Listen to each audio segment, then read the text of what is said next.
Hey y'all, how y'all doing? How you doing? Actually, I'm thinking about playing a second song, man. I'm playing a second song or not? I don't know, man. I kind of want to hear one. I got it out here, so I think I'm gonna play it. Hold on a second. Yeah, I think I'm gonna play it, man. And then we move on, man. We ready to go? You know what I'm saying? You ready? All right, man.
Okay, cool.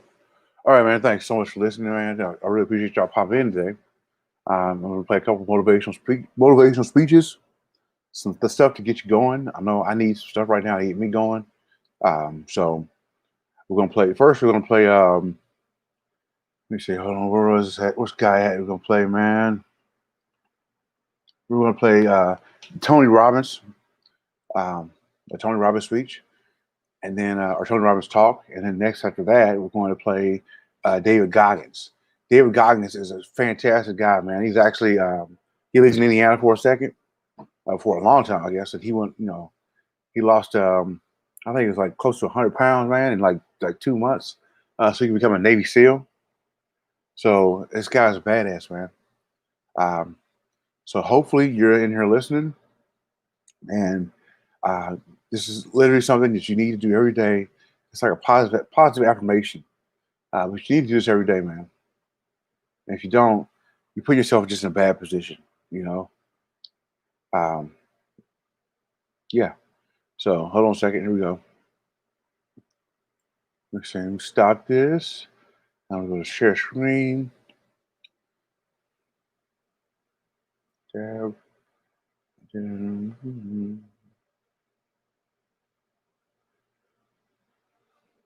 Where's the ad, dude?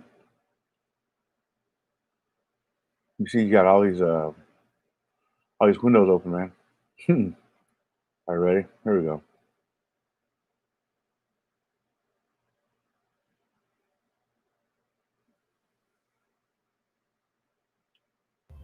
There's only maybe half dozen, 7, 8 categories that really matter. Most people, they major in minor things. They focus on stuff that doesn't matter. They know more about this celebrity going in and out of rehab than they do about their own personal development.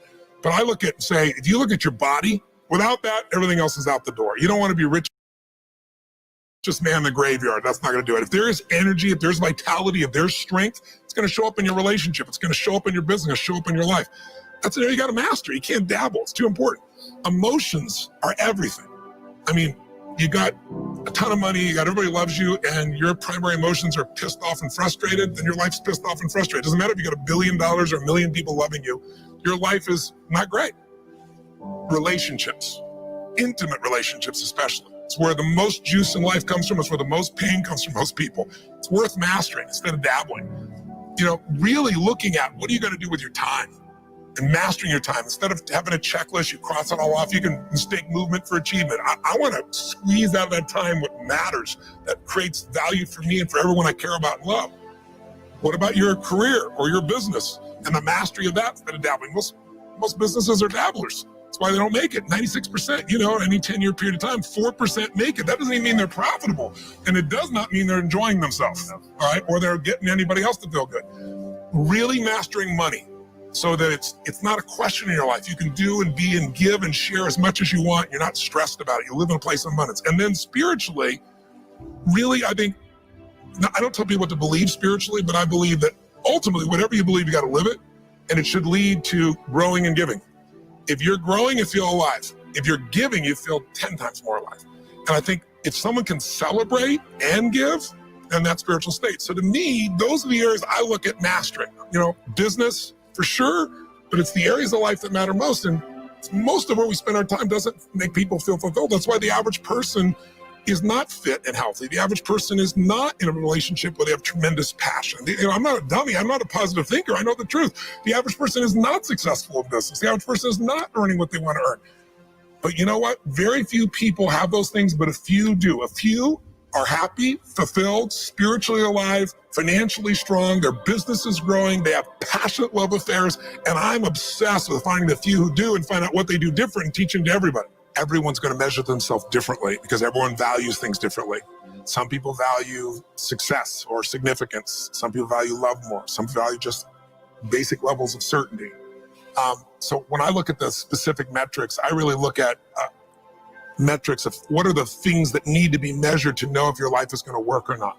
So I look at it as our whole lives are guided moment to moment by the state we're in. Learning how to change your state, not bullshit, not fake, but to go from pissed off, frustrated, freaked out to back in your center or creative or determined, or something that's going to move you forward. It's going to create a better quality of life for you and others. That's a critical skill set. So moment to moment, our life's controlled by our states. Yep. You know, if you're in an angry state, you're going to respond differently than if you're feeling playful. But what controls those states long term is your model of the world, your worldview. And I look at that as having, as a metric, 3 things that I look at. I look to see first, what are the targets you're after? The target is, everyone has different goals and dreams and desires. But as I traveled around the world to 100 countries, I started going, holy shit, I'm seeing the same problems. What's underneath it? I began to see that there are these same 6 human needs that we all have, the same needs. We all have a need for certainty, that we can avoid pain and we can have some pleasure, some comfort. We all need uncertainty. We need variety, or we feel dead inside. If you're totally certain, you're bored. If you have total variety, you're like freak out. And it's not a balance. It's learning which of these you need more as a person. Everyone's developed a different set of values in that area. The need for significance, to feel unique, special, important, the need to feel loved, the need to grow, and the need to contribute. Some people value certainty at the top of their list. That's their center of their target. I don't want to do anything unless I know it's going to work. I don't want to do anything unless it's the same. If you change anything, they freak out. If certainty is the number one thing on your list, everyone has the same needs, but if it's number one, I know how your life's going to be. I can predict the direction of your life and therefore the destination to some extent. If you're driven by love first, you want certainty too, but love is higher, you're going to behave very differently than if you're driven by significance. I have to be the one. So I look to see which of those needs are the top 2 on your list because they control your life. Yep. The 2 that most people have, 90% of the planet, if you said, of all these needs, which one do you really focus on most day to day? Everybody wants love. What do you focus on? Most people focus on being significant. We live in a Facebook world where people fake their life, put new filters, make it look different than it really is, tell stories that, are totally full of it to make themselves look good. Because we live in this kind of false world where significance is more important than love. And it separates us. And the other one that we see most often is certainty. People want to be certain before they can do something. You couldn't have started a business like you had if you were absolutely certain before you started. You can never build a business with that. You can never build a great relationship, because if it's based on certainty, then everybody's got to stay the same and never change, which means you're never going to grow, which means you're going to be miserable. Right. So my metrics are, I want to find out what's driving you. And I want to see, is it healthy or unhealthy? You can have 2 people be driven by significance, though, and do it with a different set of rules. That's the second piece I measure. The beliefs or rules of how to fulfill that target. But I want to be more clear about something. An extraordinary life is life on your terms, and there's 2 parts. Part 1 to have an extraordinary life is mastering the skill of the science of achievement. How do I take what I envision and make it real? And how do I do that quicker, faster, better, easier? The ability to manifest what you come up with and make it real, like you've done with your company, yes, that's a skill set. I spend an unbelievable amount of time helping people do it faster, quicker, better, showing them the shortcuts, teaching them the strategies, modeling what works, so you can save yourself a decade. But I would submit to you that, having done this for 38 years with 50 million people at this stage, I can tell you that the science of achievement, there are a lot of people that are damn good at that, and they still don't have an extraordinary life. They have an extraordinary life. You see it as extraordinary, but I get the phone call from the multi-billionaire who tells me he wants to do this thing on his business, but what he really find out is he's miserable as hell, and he's hoping somehow I'm going to rub off on him on that side too. Right. And so I give him what he asked for, the change in his business, but I also give him what he needs, which is the change inside of him. So the second skill is the art of fulfillment. If you want an extraordinary life, you can't just achieve, you got to be fulfilled. As simplistic as that sounds, but it's an art. It's not a science. Sure. It's a science to making money, come on. Any age, any color, any background, any gender, if you do these things, you'll have an abundance of money. You do these things, you're gonna have too much month at the end of the money. You're gonna have financial stress, right? Body. Everyone's biochemically different, but you and I both know there's fundamental rules, laws. There's a science to the body. You violate that science, you're gonna have disease, you're gonna have low energy. You align with that, you're gonna have an abundance of energy. It's gonna affect everything in your life. It's a science. Fulfillment's not like that. Fulfillment is as different as our human beings. You wanna know what God or the universe likes? Look at the jungle, look at the forest. Right. It's diverse, right?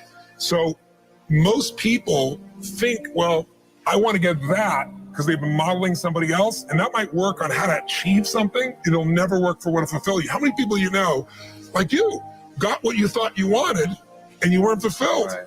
And that, I always tell people, success without fulfillment is the ultimate failure, because If you go at something and you fail and you're an achiever, you don't fail. You go, I learned something, I'll just try something else. I'm going to still get there. But when you succeed and you're not happy.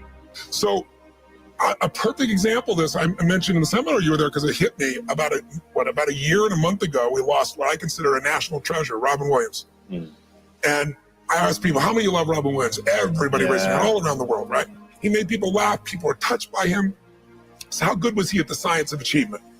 I mean, he wanted to be a great comedian, make the whole world laugh. He did. He wanted to have his own TV show. He did. He wanted the #1 show. He did it. He wanted to make movies. He did. He wanted to have an Academy Award for not being funny, dramatic, and he did it. Right? He did it. Yeah. He said he wanted a beautiful family. He achieved everything, and he hung himself. That's crazy. And I know recently someone's saying, well, you know, he had dementia, he had drug abuse, he had alcohol abuse most of his life because he made everybody happy but whom? Himself. That's the ultimate failure. So if I had no other message to offer your viewers, and you let me give it to them right now, I'll tell you what I believe. I believe our lives are controlled by one force, decisions. I certainly believe in force greater than myself, call it God if you will, grace, whatever you want to call it, the universe. But I also believe it gives us choices. And the decisions we make control us much more than the conditions we meet. It's not the conditions, it's your decisions. Decisions of what to believe, decisions what to do, decisions what to give. I say to people, think about, you know, look back 10 years ago, 5 years ago, 15 years ago, and think of a decision you made. That if you would have made a different decision, you'd have a totally different life today. Better or worse, I don't know, but totally different. The most important decision you can make above any on the face of the earth is deciding that no matter what happens in your life, no matter what happens, you're going to live in a beautiful state. The decision to say, I am not going to suffer, that if suffering arises, pain's one thing, suffering's another. Suffering is when you're like, suffering could be worry, it could be anger, it could be frustration. It's anything that takes you out of a beautiful state. And here's what people don't get. You can end suffering by stop focusing on yourself and focus on something you want to serve greater than yourself. Your children, your wife, your mission, your life. You can get out of it in an instant because the nature of the human mind is to constantly compare things. Your mind, your brain is a 2 million year old device, and it is not designed to make you happy. It's designed to make you, it's designed to make you survive. Right. And that's why it's always looking for what's wrong. But it used to be what's wrong a saber-toothed tiger so I can protect myself. Now people are worried about what people think about them, or do they have enough money when 2/3 of the planet lives on $2 a day. And you're making $38,000, you're rich. The poorest of the poor in our country are considered rich. That's not, I'm not saying they should stay that way. Right. But you can only build on success. My goal would have you consider something. Life is short. We don't know how short it's going to be. But if you only had a week to live, I bet you wouldn't allow yourself to suffer over a little crap that makes you crazy normally. I think you would probably spend time with those you love. You would do what you love. You'd take on a sunset. You'd smell the air. You would take in everything in those final moments that you possibly do. So my thing is, why wait? Right? Why wait? Why not just decide that if I start to suffer, I know the solution, because suffering is me obsessing about me. You might say, it's not me. I'm worried about my kids because they're not doing well. No, you're worried that you haven't done enough for your kids. It's about you still, right? Yes. You know, you're worried about what was done or what you should have done or what shouldn't have done. And you can end that in an instant by becoming aware of it and saying, I have made the most important decision of all. Right. I'm going to live in a beautiful state. Because here's what's going to happen. Anybody watching, you may lose a family member. You probably will. Somebody may get cancer. Your business may, the government might change the rules. They might change things radically that you can't even do anything about it. You might go bankrupt. You might get divorced. I don't say anybody will, but no one knows what's going to really happen in your life. Life's full of uncertainty, but here's what you can know. You can decide that no matter what happens, you could have a great time. If somebody like Viktor Frankl can be locked up in Auschwitz and come out of that and experience finding joy in the middle of Auschwitz, then human beings have a capacity they've undersold themselves on. We think that the outside world determines how we feel. If people have to behave a certain way, if your husband or your wife or your kids or your coworkers or whoever, your boss, has to behave a certain way for you to be happy, and if they don't, you're unhappy, then you're always going to be unhappy, because the more people around you, the more they're going to change that, because they're all human, right? My invitation is, as great as it is to achieve, more important to enjoy. Right. And if you can enjoy every moment in that state, when you're feeling loving and playful and passionate and curious and awe, you treat other people 100 times better than when you're feeling frustrated, pissed off, overwhelmed, worried, stressed, or feeling sorry for yourself. Right. You're going to be a better parent. You're going to be a better lover. You're going to be a better business person. You're going to have a better life. So my soliloquy is decide today. And actually say, what if I cut it off? What if I said, I'm not willing to settle and I'm just going to live in a beautiful state? Doesn't mean you won't feel bad. It doesn't mean you won't stay there. You instantly change. Well, what the hell is success? It's hitting an expectation. And I always tell people, man, trade your expectations for appreciation. And it's a whole new world instantly. Yeah. If you can appreciate this moment, if you can't find ecstasy in this moment, in a conversation with a friend and looking in your wife's eyes, being with your children, going on a run, if you can't find ecstasy now, I'm here to tell you, more money, more people, more love, more business, more anything is not going to give you more ecstasy. Right. If you can't do it here now, you're not going to do it there when you got more. So why not do it now and have a rich life right now? I tell people, money, that's one thing. Like having financial abundance, there's skills. That's a science. But wealth, it's a decision.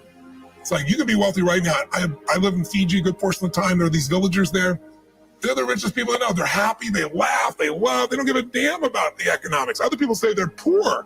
When I first went there, I was trying to do things for them. I'm like, what are you talking about? I'm so happy.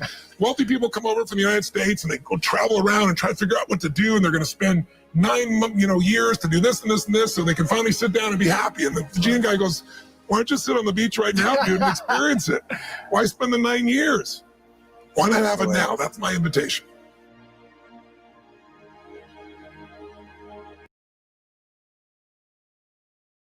I don't know. It was a good one, man. It was a good one. All right, so now we got David Goggins. He's coming up. Let's play him, man. This one is become someone no one thinks you could be. Ready? Here you go. Huh. David Goggins is like a serious, intense guy, man.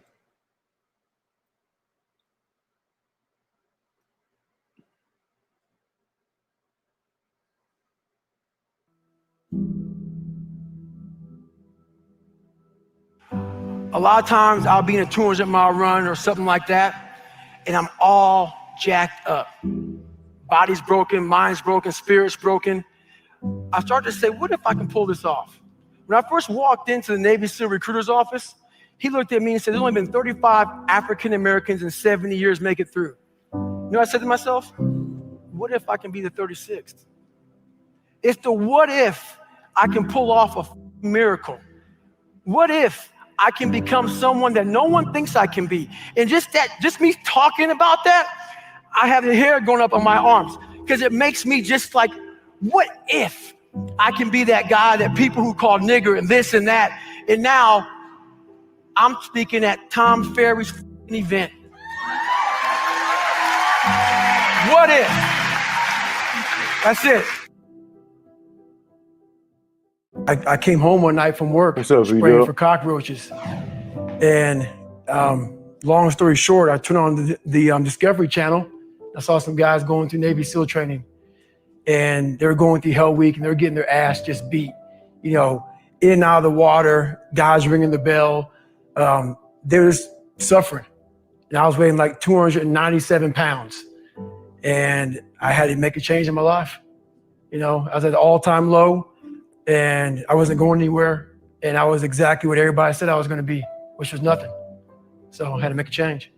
What was it about seeing suffering that's really interesting? And I actually get it, but I want to hear you explain it. Why suffering was the thing that triggered that thought?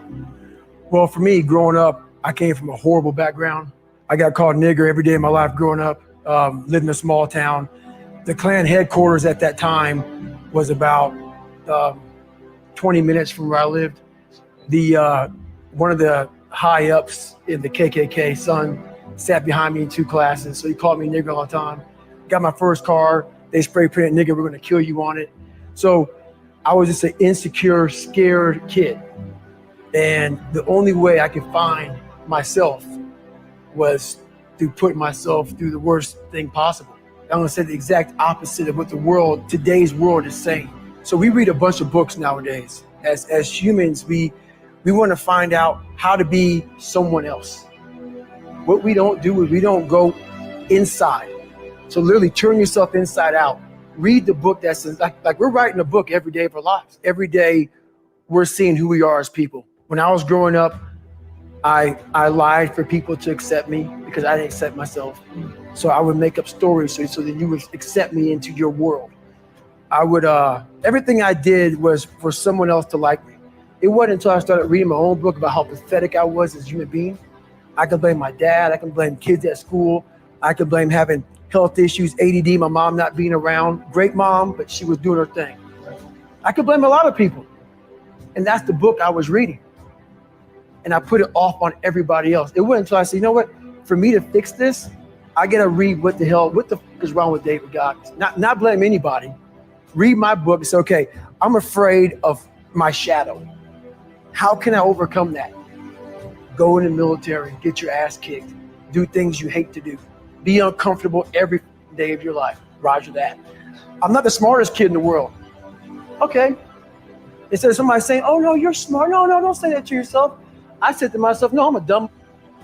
Okay, roger that. How you get smarter? Educate yourself.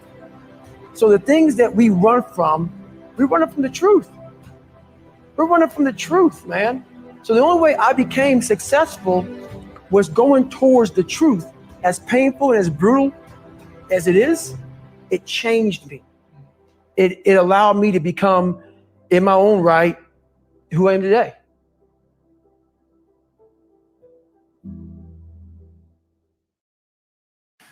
The cookie jar is something I invented. As you all know, your mom has a cookie jar, and sometimes you might have an Oreo, sometimes you might have a Chips Ahoy, sometimes you might have an oatmeal raisin cookie. You never know. It's just in there. My cookie jar has every single failure and success of my life, something I overcame.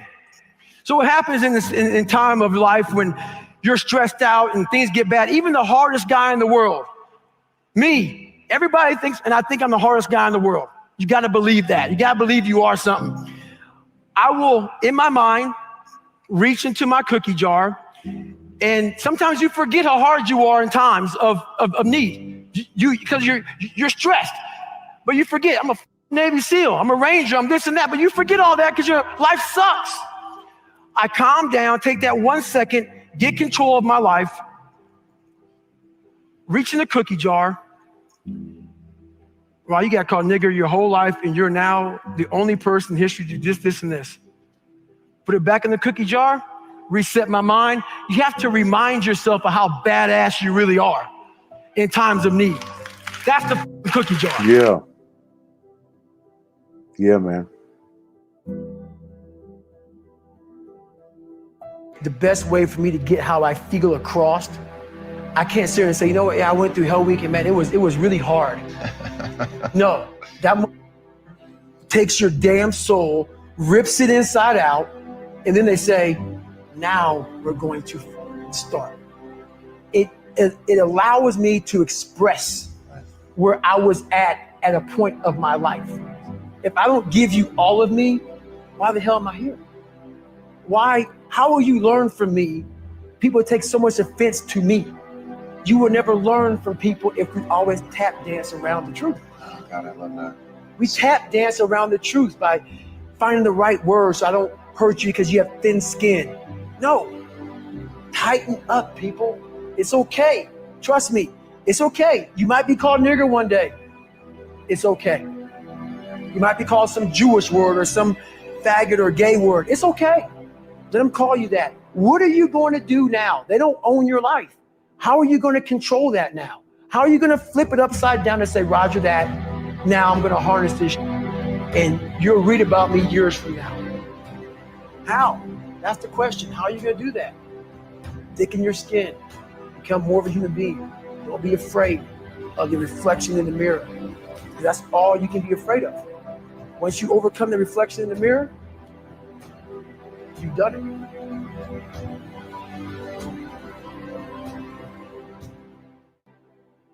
The first ultra marathon wasn't smart at all. Just so basically what happened was I was at military free fall school with Morgan Luttrell. Marcus Luttrell, if you guys don't know, was the lone survivor. The guy, he was in a bad op went bad. He was the only Navy SEAL that lived. Long story short, you got to get the book, read Lone Survivor, great story. Morgan is Marcus Luttrell's twin brother, and I was there with Marcus. So what happened was myself and Morgan were in free fall school. At the same exact time, Marcus was in the worst incident in SEAL history. So I knew that Marcus might be dead. He wasn't dead, everybody else was dead. So I actually brought Morgan, I actually told Morgan, hey man, your brother was in a bad incident. I don't know if he's alive, I don't know what's going on. Long story short, Marcus is alive, and I go on to want to raise money for families. All these guys died, they all had kids. I want to raise money for the Special Operations Warrior Foundation. It's a foundation where 100% tuition goes to these kids to go to college, full tuition, whatever. So I found this great foundation. I'm going to raise money for it. So I said, you know what? I have to Google something that's evil, something very hard. I knew nothing about ultra marathons. I hadn't even run a marathon. I knew nothing about this world. So I Googled the top 10 hardest races in the world. And what comes up is a Badwater 135. It's a 135-mile race through Death Valley in the summertime. I thought it was a stage race. I thought it was a race where you run like 20 miles, set up camp, barbecue outside, and then go run some more the next day. So I called the race director up at the race and said, hey, Chris, his name is Chris Kosman, I want to do your race. So we had a long conversation. I was much heavier then, and I hadn't put running shoes on in over a year. How heavy are you at this point? I'm around between What's up, 240 Mo to Justice? How you doing? 270. Whoa. I'm in there. I'm in that range. Look at him, man. My weight has varied a lot through Look at the him, SEAL man. teams and out of the Sure. SEAL teams. So I was a heavy guy. But the long and short of it all was I hadn't put running shoes on in over a year. I was a big time power lifter. I lifted weights heavy. That's what I did. Right. I got back home from Iraq, went straight to free fall school, and then this happened. So I called Chris Kosman up on a Wednesday. He says, look, man, the only way you can qualify for my race is to run 100 miles at one time in 24 hours or less. There happened to be a race that Saturday, so 4 days later. And he said, if you qualify by running 100 miles or less in 24 hours, I will consider you my race. I'm gonna cut to the chase. I signed up for this race. It's called the San Diego One Day, where you run around a 1 mile track for 24 hours to see how many miles you can get. My goal was 100 miles. So I got to mile 70, and I cleared 70 miles in like 12, 13 hours pretty quickly. But I was done. My feet were broken. I was stress fractures, shin splints, muscles were tearing. I was in bad shape. I was eating Ritz crackers and drinking Mileplex. That's all I had. No water, didn't know what the hell I was doing out there. Had on some tube socks. It was just ridiculous. It was a clown show. So I sat down at mile 70, and at this time I was married. And I look at my wife and I was like, I'm messed up bad. So I literally start to turn white. And when a black guy turns white, you're pretty f***ed up.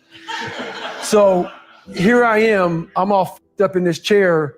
I'm at mile 70, I think I got 30 miles to go. I'm jacked up. I got to go to the bathroom. The bathroom's like 20 feet from me. It's a porta potty. I can't get out of the chair. So I'm peeing blood down my leg. Whoa. Pooping up my back, and I got 30 miles to go. And I can't stand up because my blood pressure's all messed up. I've been in 3 hell weeks, Ranger school, overcome so many obstacles in my life. This last 30 miles of this race is when I realized a human being is not so human anymore.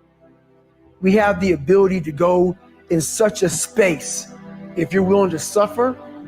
And I mean suffer. Your brain and your body, once connected together, can do anything. And this 30 miles was the life-changing moment. I was out of it. I was in the worst pain in my entire life. I was, to me, on the brink of death. And I was able to chunk this 30 damn miles into small pieces. I was so driven, and I'm not gonna say motivated because motivation is crap. Motivation comes and goes. When you're driven, whatever's in front of you will get destroyed. So I sat in this chair and I was so driven to succeed in this race. And at this time, everybody goes, were you thinking about the guys that died? And I'm not gonna lie to you, I wasn't. This became a personal thing. This became me against this race, me against the kids that called me nigger, me against me. It just became something that I took so violently personal. And I broke this thing down into small pieces. I said, okay, I gotta get nutrition.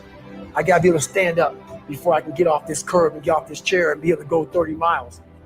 So I went through all these small steps and I was able to stand up. And then from standing up, I was literally walking around with my wife at the time. And she goes, you're not gonna make the time. She goes, you're walking like 30-some-minute miles. I got to mile 81.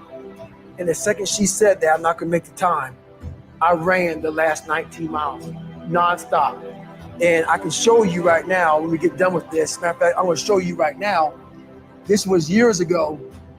And I had to put compression tape on my ankle. And so this was years ago. I had literally the size of $50. I had to get compression tape. And I taped up my ankles and I taped up my feet. And that's how I got through that race. Was it like a hematoma? I mean, what happened was my shins hurt so bad from having stress fractures that the only way I could continue on was I taped it so I wasn't doing the flexure motion that activates your shins. So I taped my ankles and my shins up, and I got that from because in my third hell week, they weren't gonna let me go back through train anymore. Right. So I literally went through all of BUDS, my last SEAL training with stress fractures and shin splints. And how I did it was I would tape my ankles all the way up to my calf every morning. So for the first hour, the pain was excruciating. But what happened is my feet would go numb. And I did that every single day for 6 months. Whoa. And that's how I got through my third hell week, because I was so broken from the first two that the commander said, hey, the CEO said, this is your last time we're sending you through. So that's how I got the idea to do that. So with the right, and people may listen to this and say, this guy is sadistic, he's crazy, no, if you know how I came up, you realize I was just a scared kid that found drive and passion to be something much better than what he thought he was. That's all it is. Self-talk and visualization are two keys to my success. I believed for that last 19 miles, I was indestructible because I took myself in that chair, crapping up my back, peeing blood down my leg, shin splints, stress fractures. I use all that for motivation versus negativity. I use it for motivation. I said to myself, who on this earth would still be going right now? You are. You are. You gotta be the hardest on the planet. Is it true? I don't give a At that time, it got me to the finish line of that race. I believed it. I believe it today. I believed it enough to where my body said, he's not gonna stop. And I took all the negative things. I need to go to the hospital, this and that. And I used, who the hell would be on that chair? Who the hell would even think about taping stress fractures on you? You did. All those things I used for motivation. What power have you found in the darkness? First off, before I answer that question, I want to say, everybody listening to this, I'm the happiest man on the planet. So people may take this as so many people do. We live in a very weakened society. So when they hear a throwback guy like me from back in the ancient days of Garanimals, they often think this guy is just whatever. So if you think that I'm some unhappy guy, you're wrong. Having lived the life I've lived and seeing the other side, not being afraid to attack what was in front of me, has made me happy. Say that again. In fact, let me make sure I understood it. Getting to the point where you're not afraid to face the thing on the other side of the door that wants to attack you has made you happy. Right. It's really powerful. I hope people heard that. Right. It made me very happy. So basically, I just don't walk around with a daggone smile on my face all the time. So, Merry Christmas. But basically, what the dark side is we all have a cookie jar, and we all have a jar of food. That's its official name. It's a jar of, man, where it just ain't going right. And in Hell Week, what they do in Hell Week, because this is where I really went to the dark side. What they do in Hell Week is they design Hell Week to find your flaws. And they do a really good job of that. It's 130 hours of continuous training. You may get 2 hours of sleep. And they beat the shit out of you and find everything wrong with your mentality. And then they start Hell Week. And that's the beauty of it. And for me, I'm not some naturally God-given guy. I don't have a great bit of talent in anything. So what got me through horrible times was the dark side. My name is David Goggins. I created Goggins. Goggins is the guy that can take anything you put in front of him. You want to break my legs? So be it. I have a way of going to a place like I did in that race where all the pain and suffering that they put on top of me in Hell Week, I will reverse that pain and suffering and I will take your soul. So every instructor that put me through BUD/S, my job, what drove me was I wanted you to go home that night after you beat the living shit out of me and I smiled in your face. I wanted you to feel worse than I did and you were going home to a nice warm bed with your wife or your kids and a nice meal, and I was still out there in the grip, suffering for another 100 hours. I wanted you to think about me, knowing that I'm comfortable being very uncomfortable. And I want you to think about when you went through Hell Week, how uncomfortable you were and how bad you wanted to quit, knowing I'm not thinking that. So the dark side is something that I've designed.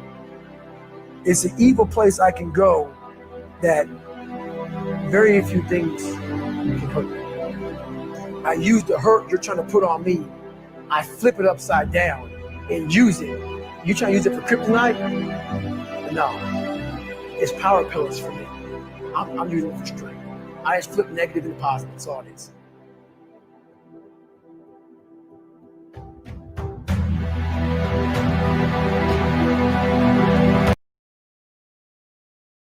So hopefully that was good, man. Hopefully you were able to get something from these two, man. From versus Tony Robbins, man. I played that the other day. Want to play it again because it was really good. And it's David Goggins, man. He's written a book. It's called "Can't Hold Me Back." Fantastic book. I recommend everybody get it. If you go to Audible, if you go to Amazon, and you can sign up for Audible.com for free, and and get like one book for free. And when you get that book for free, the free book should be the David Goggins book, man. You know what I'm saying? What's up, Jay? How you doing, bro? I don't know if you read this book at all, man. I don't know if you read it, man. It's a fantastic book, man. Yeah, Can't Hold Me Back. You got it, man. It's a fantastic book, man. Fantastic book. It'll get you going, man. So, all right, y'all. Thank you so much for coming chill this morning with me, man. Thanks a lot, Sarah. Yeah, every morning, man. And it ain't my idea, man. It's actually Mo Justice's idea. So, yeah, Mo Justice, man. She's the one that kicked it, man. She's like, I need something positive, So, y'all subscribe to Mo Justice channel, man. She's fantastic, man. She does a lot of good content. Subscribe to subscribe to V-Dub Boogie's channel, man. He plays a lot of good music and gets a lot of good commentary on stuff, man. He goes at the swirlers for real. What's the name of this motivation? What's the name of this motivation, bro? It's just what I do every morning, man. That's what I do every morning, man. So, yeah, man. So I really appreciate y'all coming in here, man. And y'all have a good one, okay? All right, peace.